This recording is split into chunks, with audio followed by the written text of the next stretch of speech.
أعوذ بالله من الشيطان الرجيم بسم الله الرحمن الرحيم لا شريك له وأشهد أن محمدا عبده ورسوله لا نبي بعده أما بعد. Hadirin yang dimuliakan oleh Allah Subhanahu wa taala. Alhamdulillah, kita bersyukur memuji Allah Subhanahu wa taala kembali dengan nikmat dan karunia-Nya berada di tempat yang mulia ini untuk mempelajari agama Allah yang mulia. Jadi suatu amalia untuk kita tunjukkan kepada Allah Subhanahu wa taala apa yang menjadi minat, antusias dan keinginan kita untuk kebaikan agama kita, yang tentunya tidak akan bisa kita berada pada kebaikan kecuali didasari atas dasar ilmu yang kita pelajari dari Alkitab dan Sunnah Nabi yang mulia alaihi salatu wassalam. Maka di antara nikmat Allah yang besar, Allah mudahkan dan gerakkan diri kita untuk mempelajari agama Allah yang mulia, dan semoga Allah menerima amal ibadah kita sekalian dan memasukkan kita ke dalam surganya. Hadirin, kita masuk hadis yang ke 37, ya. Kalau nggak salah 32 itu. Hah? 32. 35.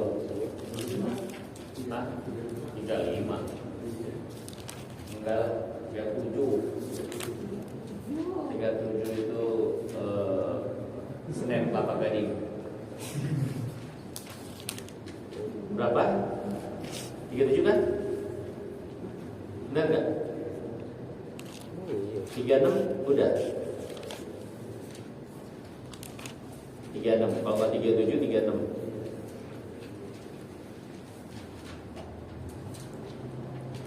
Ya. Ya kan? Iya. Itu 35 tuh udah. Hadis Nabi SAW, wala tabaghadu, la tahasadu, wala tanajashu, wala tabaghadu, wala tadabaru. Itu udah, ya kan? Sekarang 36 kan? 36 bagi 7 nih. 36 itu. Hah? 36. 36. 36. 36 ini benar. Tadi 32. Saya salah lihat. Baik, 36 ya. Hadis 36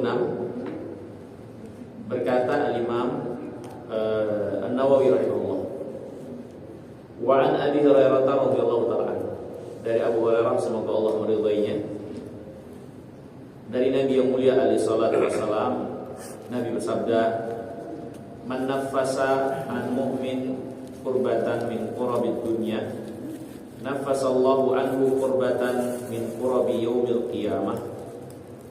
Siapa yang melapangkan satu kesulitan orang beriman dari kesulitan-kesulitan dunia, maka Allah akan lapangkan dia dari satu kesulitan dari kesulitan-kesulitan yaumul qiyamah. Wa man yassara ala mu'sirin yassarallahu alaihi fid dunya wal akhirah. Siapa yang memudahkan orang yang berada dalam kesulitan, Allah akan mudahkan dia di dunia dan di akhirat. Wa man satara musliman satarahullah fid dunya wal akhirah. Siapa yang menutup aib seorang muslim, Allah akan tutup aibnya di dunia dan di akhirat. Wallahu fi aunil 'abdi ma kana al-'abdu fi auni akhihi. Allah senantiasa menolong hambanya ketika hambanya itu menolong saudaranya. Wa man salaka tariqan yaltamisu fihi ilman sahhalallahu bihi tariqan ilal jannah. Siapa yang menempuh jalan untuk mencari ilmu, Allah akan mudahkan baginya jalan menuju surga. Wa man istama'a qaumun fi baitin min buyutillah yatluna kitaballah wa yatadarasunahu bainahum illa nazalat 'alaihimus sakinatu wa ghasyiyatuhumur rahmatu wa haffathumul malaikatu wa dzakarallahu fi man 'indahu. tidaklah satu kaum berkumpul di rumah di antara rumah-rumah Allah. Mereka membaca kitab Allah dan mentadaruskan di antara mereka, kecuali akan turun kepada mereka sakinah. Mereka akan diliputi oleh rahmat, dikelilingi oleh malaikat, dan Allah menyebut mereka pada malaikat yang mulia yang ada di sisinya. Wa man batta'a bihi 'amalu lam yusri bihi nasabu. Siapa yang lambat amalnya tidak akan bisa dipercepat oleh nasabnya. Hadis ini diriwayatkan oleh Imam Muslim. Hadirin yang dimuliakan oleh Allah Subhanahu wa taala. Hadis ini tentunya berisi beberapa poin penting yang diajarkan oleh Nabi kita yang mulia alaihi wasallam seorang untuk sampai pada kebaikan dunia akhirat. Dunia akhirat. Di antaranya poin utamanya adalah perbuatan ihsan kepada saudaranya sesama muslim. Akhirnya sebagaimana yang pernah kita dan sering kita ingatkan, perlakuan Allah kepada seorang hamba di antaranya adalah tergantung bagaimana perlakuan dirinya kepada saudaranya. Dan ini adalah suatu yang datang keterangan banyak dalam Al-Quran dan Sunnah. Allah perlakukan hambanya sejalan dengan bagaimana perlakuan hamba itu kepada saudaranya. Kalau mereka berbuat kebaikan, melapangkan yang sulit, memudahkan yang sulit, melapangkan yang sempit, maka Allah akan balas tentunya lebih baik lagi dari kelapangan dan keluasan bagi orang-orang yang melapangkan dan meluaskan saudaranya. Makanya hadirin yang dimuliakan oleh Allah Subhanahu wa taala, tidak heran ketika Nabi SAW memerintahkan salah satu sebab seorang sembuh dari penyakit adalah dengan dia sedekah. Dawu mardhakum bisadaqah. Obati orang sakit di hari kalian dengan sedekah. Kenapa orang sakit di antara sebab Allah sembuhkan dengan sedekah yang dilakukan? Ini dikarenakan, kata para ulama, apa yang dialami oleh orang yang terima sedekah itu dari kegembiraan, dari kelapangan, atau bahkan dia berada pada keadaan sulit, kemudian dengan sedekah yang dia terima, dia menjadi mudah kembali. Kegembiraan apa yang dia dapatkan tentu membuahkan balasan. Kegembiraan yang juga Allah anugerahkan kepada orang yang bersedekah. Karena Allah memperlakukan hambanya sesuai bagaimana dia memperlakukan saudaranya. Nah, ini salah satu contohnya. Maka ini sejatinya di antara pokok dasar agama kita. Bukan hanya dalam hal kebaikan. Bahwasanya seorang akan dibalas sesuai dengan apa yang menjadi perlakuan kepada saudaranya dalam kebaikan. Bahkan dalam keburukan pun demikian. Siapa yang punya niat buruk jelek, merencanakan makar jahat, ingin menimpakan keburukan buat seorang muslim, maka Allah akan jadikan rencana jahatnya itu menjadi kegagalan dan berbalik bumerang, dialah yang tertimpa keburukan. Cepat atau lambat. Jadi kalau keburukan pun, maka Allah akan bela orang beriman dan membalikan keburukan yang ditujukan kepada orang beriman itu. Allah berfirman, "Innallaha yudafi'u 'anil ladzina amanu." Sesungguhnya Allah membela orang-orang beriman. Makanya di dalam hadis ini juga kata Nabi SAW, siapa yang menutup aib seorang muslim di dunia, Allah akan tutup aibnya dunia akhirat. Tentu dapat kita pahami sebaliknya. Dan itu ditunjukkan juga dalam hadis. Siapa yang suka membongkar, mempermalukan aib seorang muslim, maka Allah akan permalukan dan bongkar aibnya, walaupun dia bersembunyi di bagian rumahnya yang paling dalam. Maka ini satu faedah besar dalam agama kita. Dan ini bukan yang namanya hukum karma. Ya, bukan hukum karma. Beda dengan hukum karma yang dipahami oleh agama lain, bukan. Ya. Kalau hukum karma, mereka yang meyakini adanya hukum karma itu meyakini bahwasannya si perbuatan itulah yang menimpakan balasan kepada pelakunya. Jadi kalau orang berbuat jelek, kejelekannya akan membalas kejelekan ke dia. Itu karma. Tapi kalau dalam Islam, Allah yang membalas. Allah yang membalas. Ya, kepada orang yang berlaku jelek kepada orang lain, ya Allah akan balas perlakuan jeleknya itu menjadi kegagalan atau berbalik kepada orang yang berbuat jelek. Kalau karma diyakini itu si perbuatan itulah yang menimpakan kejelekan kepada pelaku kejelekan. Jadi beda konsep, beda dasar akidah keyakinan antara apa yang dikenal dengan hukum karma dengan nilai yang diajarkan oleh Islam. Bahwasanya siapa yang berbuat baik kepada orang lain, kepada saudaranya yang beriman, Allah yang akan balas dia dengan kebaikan. Jadi Allah akan memperlakukan hambanya sesuai bagaimana perlakuan hamba itu kepada saudaranya. Ya. Ini hadirin yang dimuliakan Allah. Ya. Jadi ini beda konsep ya, sama hukum karma. Karena hukum karma itu nggak dikenal dalam Islam, nggak dikenal dalam Islam. Ya. Dan hukum karma itu sendiri di dalamnya ada unsur kesyirikan. Karena dalam hukum karma berarti diyakini perbuatan itulah pelaku yang menentukan kejelekan kepada pelaku kejelekan. Perbuatan jelek itulah yang membalas kejelekan kepada pelakunya, bukan Allah Subhanahu wa taala. Ya. Nah itu bukan karma ya. Kemudian hadirin yang dimuliakan Allah Subhanahu wa taala. Yang kedua,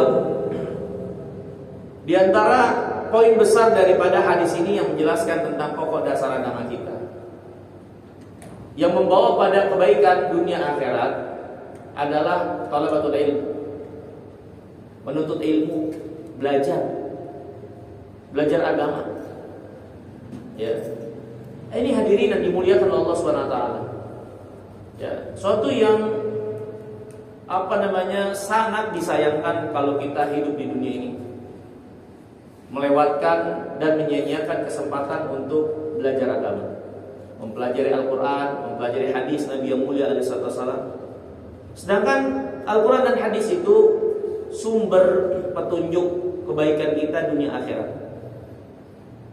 Gimana kita mau selamat dunia akhirat, kita nggak tahu jalannya, nggak tahu petunjuknya, nggak tahu jalannya, dan kita nggak mau mempelajarinya.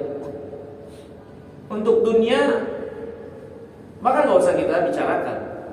Manusia untuk mencapai kesuksesannya, mereka mempelajari segala sesuatunya.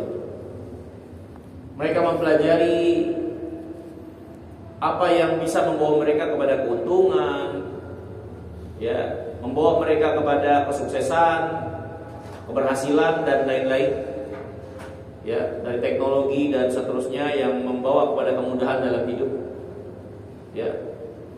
Tentunya untuk urusan akhirat lebih utama untuk seorang menyadari kalau untuk sampai pada akhirat itu dia butuh kepada petunjuk jalan yang akan membawa kepada akhirat itu. Apa dia pikir dia bisa berjalan begitu saja sehingga menempuh atau berada tepat pada jalan yang membawa kepada surga? Bisa jadi itu malah membawa kepada neraka. Ya. Nah, menuntut ilmu itu dengannya seorang akhirnya memiliki bekal apa yang harus dia lakukan, apa yang harus tidak dia lakukan, bagaimana mensikapi segala sesuatunya, dan semua petunjuknya sudah ada dalam agama kita. Nah, kalau kitanya nggak belajar, nggak mau tahu, ya bagaimana kita bisa memahaminya? Ya. Maka dalam hadis ini, ya, terdapat petunjuk, ya, bagaimana di antara kebahagiaan dunia akhirat, ya, bahkan pada puncaknya dimasukkan ke dalam surga, ya, itu adalah dengan belajar, menuntut ilmu, agama, ya. Kemudian hadirin yang dirahmati dan dimuliakan oleh Allah Subhanahu wa taala. Yang ketiga, ya. Di dalam hadis ini juga memberi petunjuk secara umum apa yang membawa kepada kebahagiaan dunia akhirat, ya, yaitu menghadap kepada kitabullah, menghadap kepada Al-Quran secara spesifik dalam mempelajari ilmu, yaitu memberi perhatian terhadap Al-Quran, membacanya, mempelajarinya, ya, dimana secara langsung orang yang melakukannya sudah bisa merasakan apa yang dia dapatkan berupa sakinah, rahmat yang meliputinya, ketenangan, ya. Belum lagi apa-apa yang tidak dia sadari, dan itu terjadi sebagaimana dikabarkan oleh Nabi, Allah sebut namanya pada di hadapan malaikat mulia yang ada di sisinya.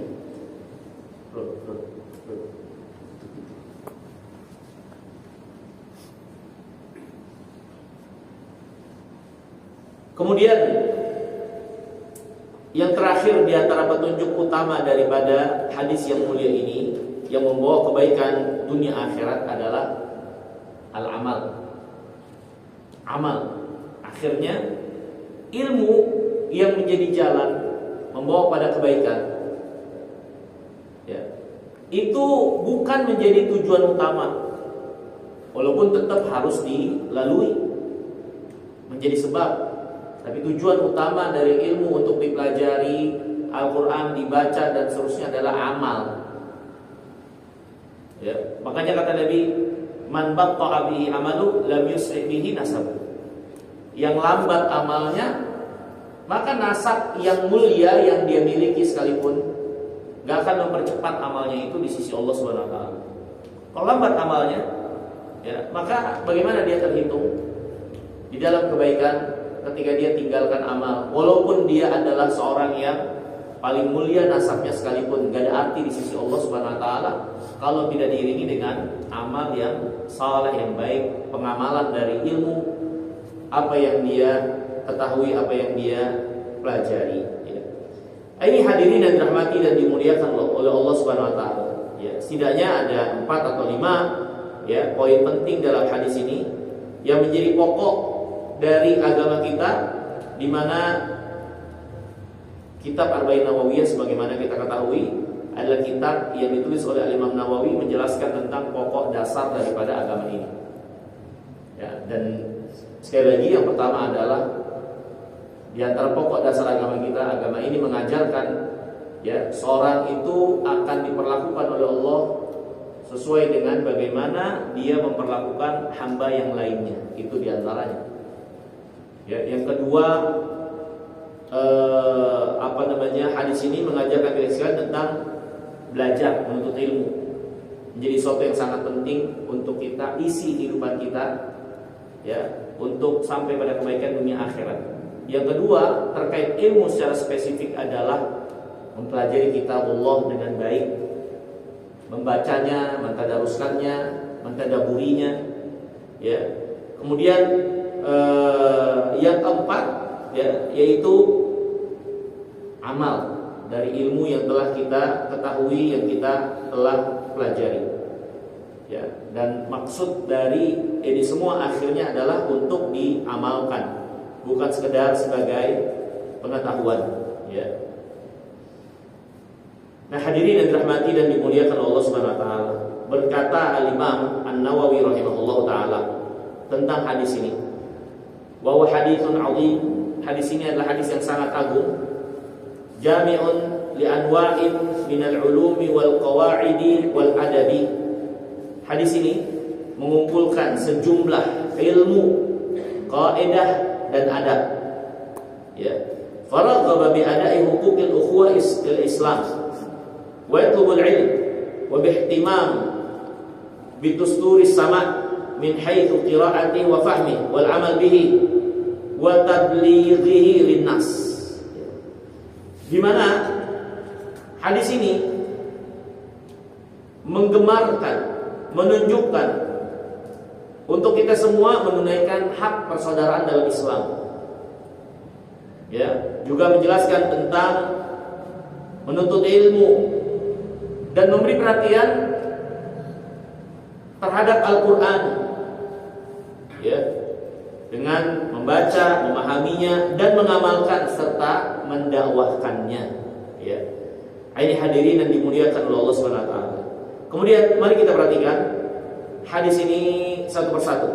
Ya, dijelaskan oleh Syekh Nazim Sultan tentang apa yang disebutkan oleh Nabi SAW. Yang pertama tentunya tanfisul qurab, ya, tanfisul qurab, ya,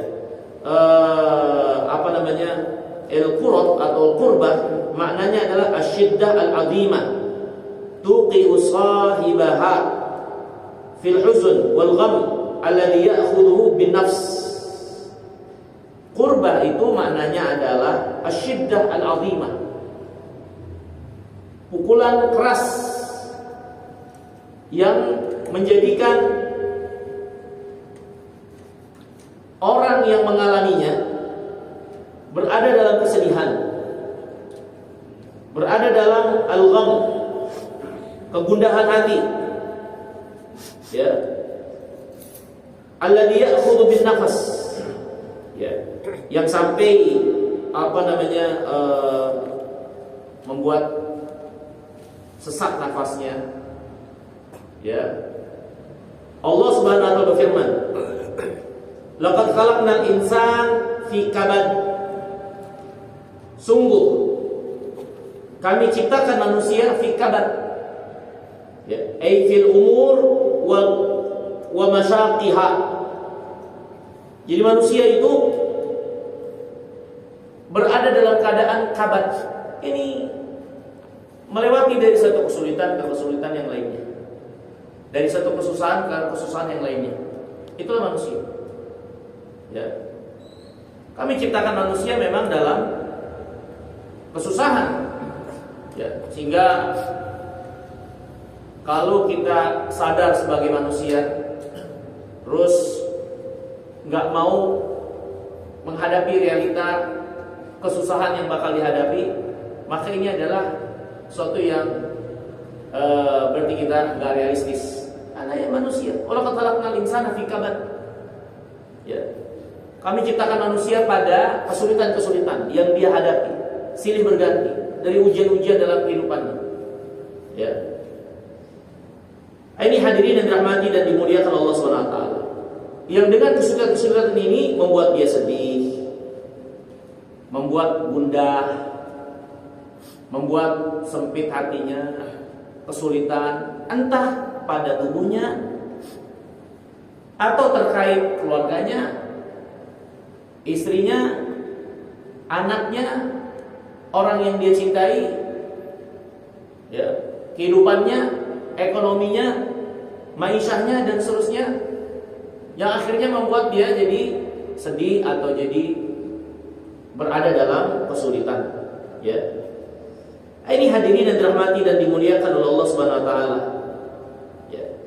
Nah, itu makna dari qurbah.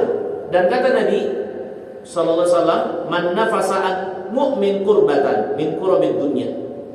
Barang siapa yang nafasa ay azalaha wa khaffafaha anhu, yang menghilangkan kesusahan itu atau meringankan kesusahan dari seorang muslim, apa-apa yang membuat tersedak lehernya itu karena keberatan dan juga bebannya, ya, maka Allah Subhanahu Wa Taala akan luaskan dia, bebaskan dia dari satu kesulitan di antara kesulitan-kesulitan yaumul qiyamah.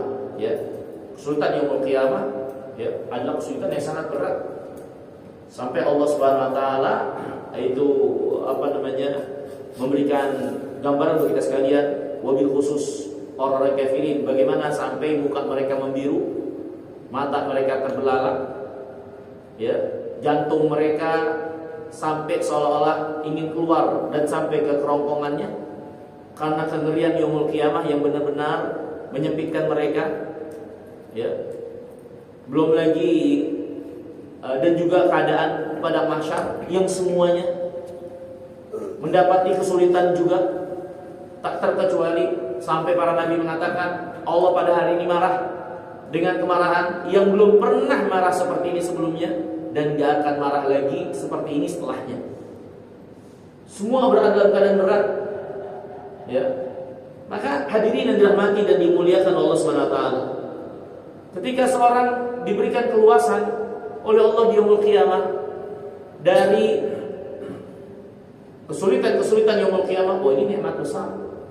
Dan untuk sampai di sana, di antara yang bisa kita lakukan, ya bebaskan kesulitan yang menyulitkan, menyempitkan orang beriman, yang menghantam hatinya, ya, dalam kehidupannya, membuat pria sedih dan seterusnya dari kesulitan-kesulitan. Maka ini keutamaan dari meluaskan orang yang berada dalam kesusahan, kesulitan di dunianya, ya. Penulis atau Syekh Nazim Sultan mengatakan di sini, waqad yudlamul muslim bisababi tamassukihi bidini wa yulaqi ma yahummuhu wa yaghummuhu minal bala. Ya, terkadang bahkan seorang muslim itu mengalami satu tekanan dengan sebab dia berpegang teguh kepada agamanya. Ya, dia mendapatkan tekanan karena mengamalkan agamanya, mala tatahammaluhul jibal ar-rawasi minat lugha wa uqa wa jababirah il'ad il-khasirin. Wa huna alaina tanfis qurbatihi bi anfusina wa amwalina wa alsinatina wa aqlamina. Qala Allah tabaraka wa ta'ala, wa in istansarukum fid din fa alaikumun nasr. Terkadang seorang muslim mendapatkan tekanan dengan sebab berpegang teguh sama agamanya. Dia mendapatkan bala, ujian dengan sebab agama yang dia amalkan. Bahkan gunung-gunung pun mungkin gak akan sanggup untuk memikul tekanan ini. Yang datang dari para orang-orang yang zalim, yang melampaui batas, ya, yang bengis, yang merugi di dunia. Maka di sini wajib atas kita, ya, mengetahui ada seorang muslim yang berada dalam keadaan seperti itu untuk berusaha membebaskan mereka. Dengan apa yang bisa kita lakukan? Harta, dengan lisan, atau dengan pena. Dan Allah berfirman, wa in istansarukum fid din. Dan kalau mereka meminta tolong kepadamu, ya, atas dasar agama atau di dalam agama, karena kesempitan yang mereka dapatkan karena keberagamaan mereka, fa alaikumun nasr, maka wajib kalian untuk menolongnya, ya. Jadi maksudnya kata penulis, ya, terlebih lagi kalau kesempitan yang didapatkan oleh seorang muslim itu karena berpegang teguhnya mereka kepada agama, ya, maka menolong, membela itu lebih wajib lagi untuk dilakukan dalam rangka memberikan kelapangan seorang muslim itu untuk beragamanya, ya. Kemudian hadirin yang dirahmati dan dimuliakan oleh Allah Subhanahu wa taala. Yang kedua, at-taisir al-muqsir, ya, memudahkan orang yang berada dalam kesulitan. Itu sabda Nabi, wa man yassara 'ala muqsirin yassarallahu 'alaihi fid dunya wal akhirah.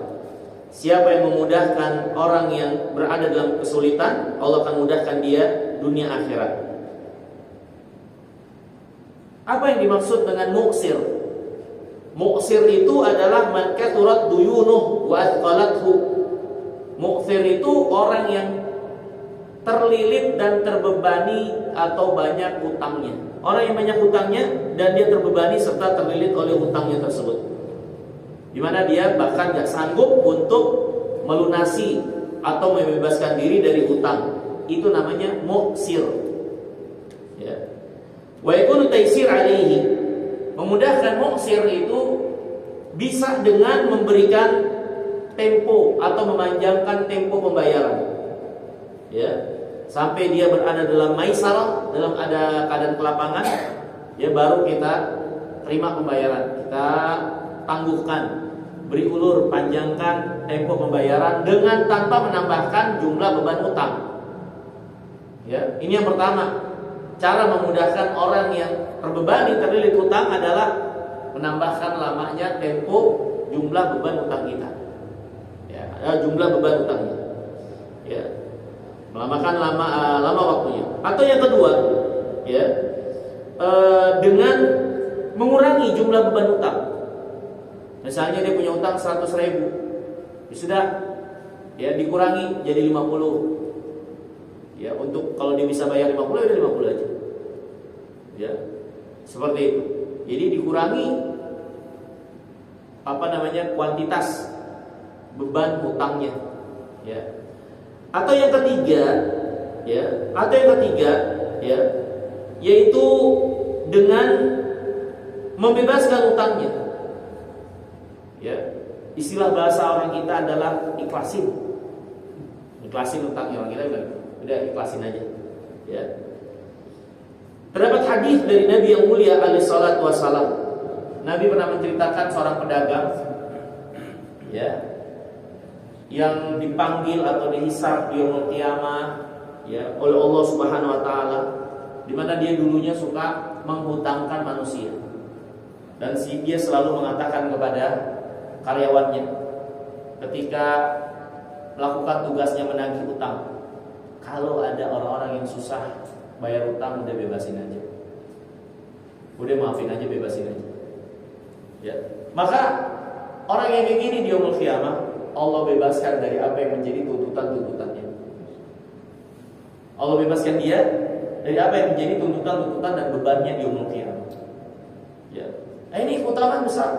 Ya, yassara ala muqsirin. Ya, memudahkan bagi orang yang muqsir, yang susah sulit untuk membayar utang. Bukan nggak mau bayar. Ya, bukan nggak mau bayar padahal dia bisa bayar. Ya, muqsir itu benar-benar dia nggak bisa bayar. Ya, nggak bisa bayar karena memang nggak ada sama sekali, atau nggak bisa bayar karena tidak memiliki harta sesuai dengan hutang yang dia tanggung atau yang menjadi kewajibannya, ya, atau nggak punya sama sekali, ya, atau nggak punya sama sekali, itu muqsir, ya. Dan Allah berfirman, wa in kana dzu usratin fanadhiratun ila maisarah. Kalau yang punya utang sama kalian berada dalam keadaan muqsir, wajib atas kalian menangguhkan pembayaran atau menangguhkan waktu pembayaran. Ini wajib. Ya. Wa in kana dzu usratin fanadhiratun ila maisarah. Wa an tasaddaqu khairul lakum in kuntum ta'lamun. Dan kalau kalian sedekah, maksudnya apa? Dengan kalian mengikhlaskan utangnya atas orang yang muqsir, itu lebih baik buat kalian. Ya, artinya ini menunjukkan kita sekalian, mana yang lebih utama? Memberikan tangguh tempo waktu pembayaran atau mensedekahkan utang itu sendiri? Mana yang lebih utama? Artinya mensedekahkan itu mengikhlaskan. Mana yang lebih utama? Ya. Kalau kita lihat dari ayat, maka jelas menunjukkan yang lebih baik adalah mensedekahkan, tapi atas orang muqsir. Ya. Akan tetapi memberikan tempo, menunda waktu pembayaran, memberikan kesempatan waktu lebih dari pembayaran, itu tidak kalah besar keutamaannya. Ya. Disebutkan oleh Nabi yang mulia alaihi wasallam, bahwasanya ketika seorang menghutangkan kepada saudaranya, maka dia itu terhitung seperti orang yang sedekah, senilai dengan harta yang dia hutangkan kepada saudaranya setiap harinya. Ya. Sampai waktu pembayaran. Kalau si saudaranya ini bayar, sudah selesai. Dia dapat uangnya, dia dapat uang dia, dan sedekahnya berarti selesai. Yang dihitung sedekah dari hartanya selesai. Tapi kalau saudaranya nggak mampu bayar, terus dia kasih tempo lagi, maka dari waktu itu sampai waktu tempo pelunasan yang dijanjikan berikutnya, dia dihitung sedekah 2 kali lipatnya. tiap harinya sampai waktu yang dijanjikan, dan begitu seterusnya. Ya, jadi mengulur tempo waktu pembayaran dengan tanpa menambahkan jumlah beban utang tidak kalah besar keutamaan. Tapi tetap kalau dikatakan mana yang lebih utama, Allah katakan wa antasaddaqu khairul lakum in kuntum ta'lamun. Engkau sedekahkan, ya,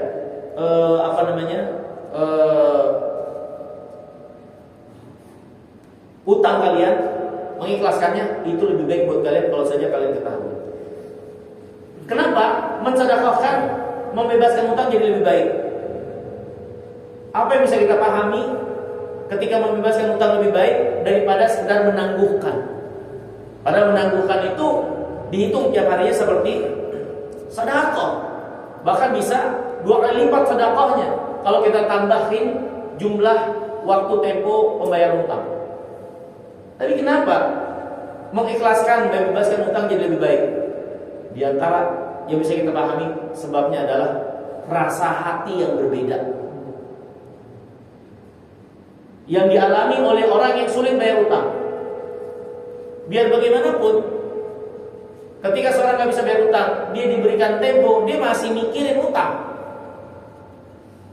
Walaupun rasa sesaknya agak sedikit longgar, tapi kan tetap terlilit utang juga. Dia harus mikirin bayar juga nanti. Tapi kalau diikhlasin, udahlah, kamu bebas utang, gak usah bayar. Saya tahu kamu lagi kesulitan dalam kebangkrutan misalnya, udah gak usah bayar. Maka jadi lapang jalannya, lapang dadanya, karena dia gak mikirin utang lagi. Bebannya hilang, ya. Maka ini sisi akhirnya yang ikhlasin utang itu jadi lebih baik di sisi Allah SWT, karena rasa hati yang pastinya berbeda dari orang yang dibebasin utangnya daripada sekedar ditunda tempo waktu pembayarannya. Ya, maka akhirnya hadirin yang dimuliakan oleh Allah SWT, lihat bagaimana Allah SWT memberikan seorang hamba dari kelebihan karunia-Nya dengan sebab apa yang dia lakukan dari kebaikan kepada saudaranya. Semakin melapangkan hati orang lain, melapangkan hati saudaranya, ya, diantaranya yang dalam kesulitan terlilit utang ini, maka semakin besar kelapangan yang Allah anugerahkan kepada siapa tersebut. Ya. Kemudian hadirin yang dirahmati dan dimuliakan oleh Allah SWT, Allah Subhanahu wa taala berfirman tentang hari yaumul qiyamah adalah hari yang asir, hari yang sangat sulit, yang benar-benar melilit dan menyempitkan, wabil khusus untuk orang-orang kafirin. Allah berfirman, "Fadzalika yawma idzin yaumun asir 'alal kafirina ghairu yasir." Pada hari kiamat itu adalah hari yang sangat asir, yang menyulitkan. Untuk orang-orang kafir itu ghairu yasir, tidaklah mudah buat mereka. Maka untuk hari yang penuh dengan kesulitan itu, dengan lilitan beban-beban yang harus ditanggungjawabkan, di antara amalan di dunia untuk terbebas dari lilitan beban itu yaumul qiyamah adalah ini, memudahkan orang-orang yang punya utang. Ya, entah dengan kita mengikhlaskan itu yang paling utama, tapi kasih tahu orangnya sehingga dia lapang untuk beban yang akhirnya dia terbebas darinya, ya, atau dengan menangguhkan tempo, ya, memperlama tempo pembayaran dengan tanpa menambahkan jumlah beban utang tentunya. Kemudian yang berikutnya kata Nabi, "Waman satar musliman," siapa yang menutup aib seorang muslim, ya. Nah, ini dalil yang menunjukkan kita sekalian, ya, bahwasanya hukum asal, ya, aib orang lain itu, apalagi aib diri kita sendiri, hukum asalnya itu nggak boleh untuk diumbar, dibeberkan, diberitahukan, disebarkan, nggak boleh hukum asalnya, nggak boleh hukum asalnya, nggak boleh. Tutup, ya. Kita ini manusia. Gak ada yang terbebas dari kekurangan, aib, celah, suka atau tidak suka, sengaja atau tidak sengaja. Ya, siapa yang mencari-cari aib kita pasti akan dapat, pasti akan dapat. Ya, pasti akan dapat. Ya, makanya Islam menutup pintu ini, nggak boleh cari-cari aib orang lain. Seorang hendaknya sibuk dengan aib dirinya sendiri untuk dia perbaiki. Ya, daripada dia melihat pada apa yang menjadi kekurangan orang. Ya, selalu melihat apa yang terjadi padanya, selalu melihat apa yang ada pada orang lain. Seolah-olah dia nggak pernah punya salah. Seolah-olah dia begini ya karena orangnya seperti itu, karena kamu seperti itu, karena orang lain seperti ini, karena orang lain seperti itu. Ya, padahal banyak hal kita itu mendapatkan hal yang kurang baik ya karena aib kita, karena kekurangan kita. Ya, mau hal yang jelek itu kita dapatkan dari manusia atau musibah yang ada, maka pastinya ya kekurangan dan aib itu ada pada diri kita. Sehingga bukan suatu pemikiran yang lurus kalau seorang itu hanya melihat pada apa yang menjadi perlakuan orang lain, perbuatan orang lain, kekurangan orang lain, kesalahan orang lain, dan dia lupa apa yang ada pada dirinya. Ketika dia mendapati sesuatu yang mungkin tidak menyamankan dirinya dari orang lain. Ya. Walhal hadirin yang dirahmati dan dimuliakan oleh Allah Subhanahu Wa Taala. Ya. Penulis mengatakan di sini, al-aslu anal muslimus sawi yajibu li akhihi ma yuhibbu li nafsihi. Fa idza ra'a aiban aw taqsiran fi akhihi al-muslim an yad'u lahu bi istiqamah wa salah wa an yansahahu bis sir fa hadha a'ra li qabuli nasihah. Hukum asal bagi seorang muslim yang lurus, dia itu mencintai kebaikan buat saudaranya seperti dia cinta kebaikan buat dirinya sendiri. Kalau dia melihat kekurangan, aib pada saudaranya muslim, maka dia menyeru, mengajak untuk diluruskan, diperbaiki, menasihatinya secara sembunyi. Dan ini tentunya lebih terbuka peluang untuk diterima nasihat tersebut. Berkata Imam Syafi'i rahimahullah ta'ala, tagammadani binushika fil firadi wa jannibi an-nasiha fil jama'ati fa inna nusha bainan nasi nau'un minat tawbihi la arda istima'ahu. Selimuti aku dengan nasihatmu ketika dalam keadaan sendirian. Jauhilah nasihat itu dilakukan dalam keadaan di hadapan khalayak ramai. Karena sesungguhnya nasihat di antara manusia, ya, di depan manusia banyak, itu bagian dari celaan. Aku tidak ridha untuk mendengarkan. Ya, yang orang yang dinasihati di depan orang banyak, ya, maka sedikit banyaknya akan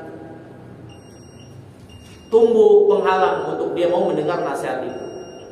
Ya, karena manusia, dia memiliki ego dan lain-lain, kehormatan dan lain-lain. Kalau dilakukan seperti itu di hadapan orang banyak, pasti akan ada penolakan. Ya, bahkan jikapun itu adalah kebaikan, dikhawatirkan malah dia menolaknya. Ya. Dan kita lanjutkan lagi nanti pada salat insyaallah taala. Ya. Aku qouli hadza wa astaghfirullah li wa lakum. Assalamualaikum warahmatullahi wabarakatuh.